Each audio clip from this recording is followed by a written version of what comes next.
Greetings dear viewers, it's March 17th and today my video will be about the so-called Russia-Ukraine negotiations.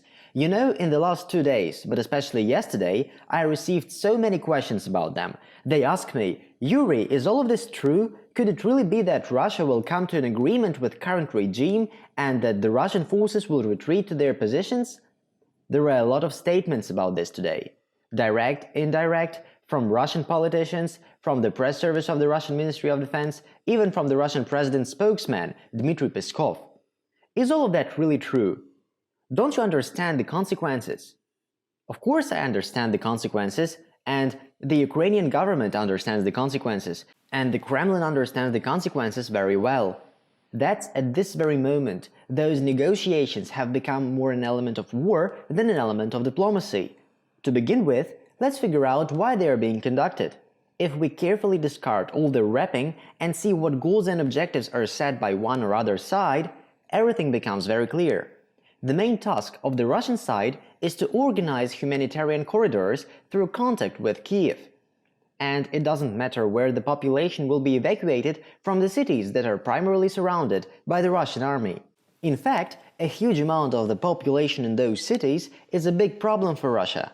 Because at least at the beginning, people won't be able to work, but they still need food supplies, and the order also needs to be restored at the liberated territories. It makes a difference when you have a city with 300,000 or 400,000 people, and completely another story when you have only 200,000 people. Yes, they will come back later, when the life gets better there. And of course, the less problems cause the liberated territories, the easier it is to control them. This is the first point. But there is also a second point, an external one. If we listen carefully to Vladimir Putin, he says that after winning the war in Ukraine, Russia should not lose the peace in it. And by negotiating with Ukraine officials, the Kremlin is showing, yes, we are ready to negotiate with them, but they are not capable of reaching an agreement.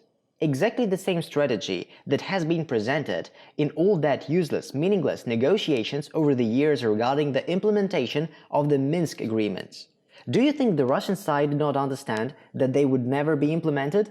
Yes, they understood perfectly well and negotiated precisely in order to knock out their opponents' arguments later, when the problem would be resolved radically.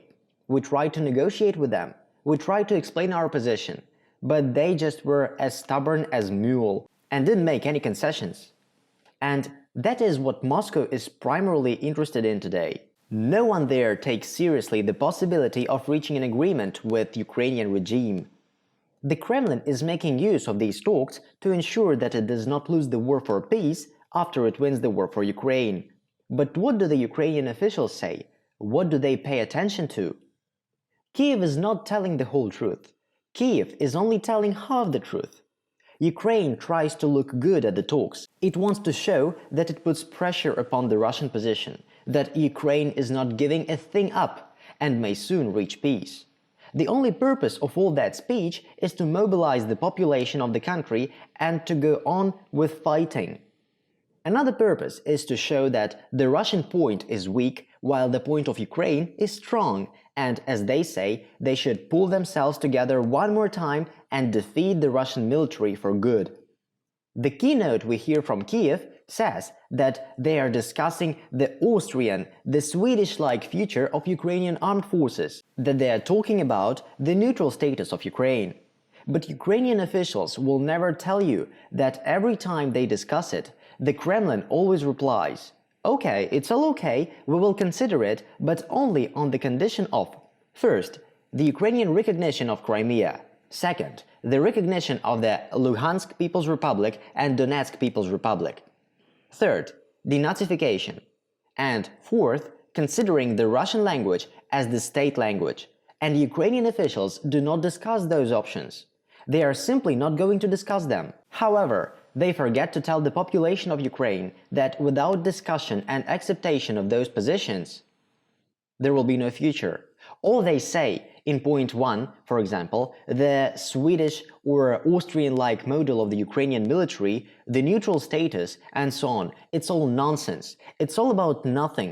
It will never be agreed upon. Still, Moscow repeats this every single negotiations round.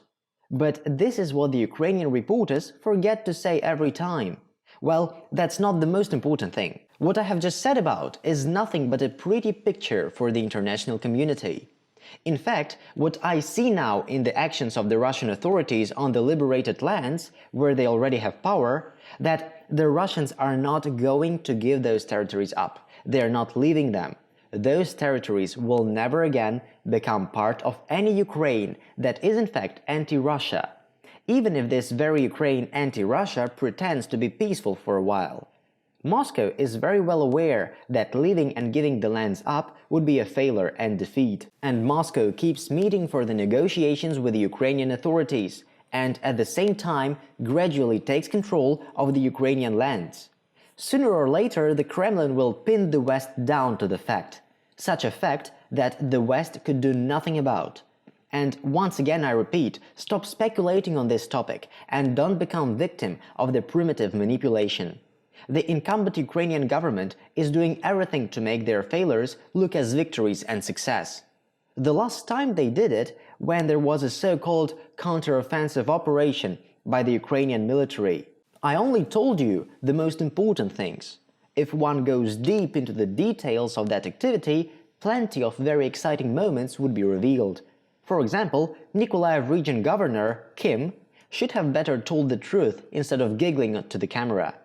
Yeah, Kim, I know you're watching me. You can say whatever you want on camera, but you know exactly what's going on in your region. I mean, not your anymore actually. Of course, you'll never show it to anybody on camera. And that's what the current government in Kiev is really all about. They are scared of the future. They are scared of the future in which the people of Ukraine will stop believing them. That is what I wanted to say in this video. The next video will traditionally be a report from the front line. Goodbye for now and look forward for the next video.